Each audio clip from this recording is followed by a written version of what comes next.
Hello সবাইকে, আমার day 36-এ আজকে সকাল সকালেই পাগল মেয়েটা এসে আমার ঘুম ভাঙিয়ে দিয়েছে। তারপর দেখো এরকম ধরনের পাগলামিগুলো সে সবসময় করতে থাকে। যাই হোক, আজকে এখানে তার শেষ দিন ছিল।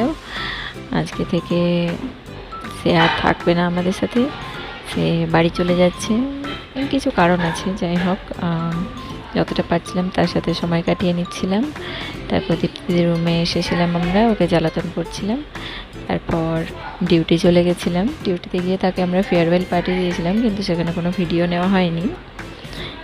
তারপর আর কি ডিউটিতে ব্যস্ত ছিলাম। আমি একা একা ডিউটি শেষ করে রুমেও ফিরে গেছিলাম। একটু মনটাও খারাপ ছিল, সে নেই, এতদিন ধরে তার সাথে ছিলাম। তারপর ডিউটি শেষে রুমে ফিরে আমরা তিনজন মিলে টাটা ভিডিও বানিয়ে নিয়েছিলাম। এভাবেই দিনটা আজকে স্যাডভাবে শেষ হলো। টাটা।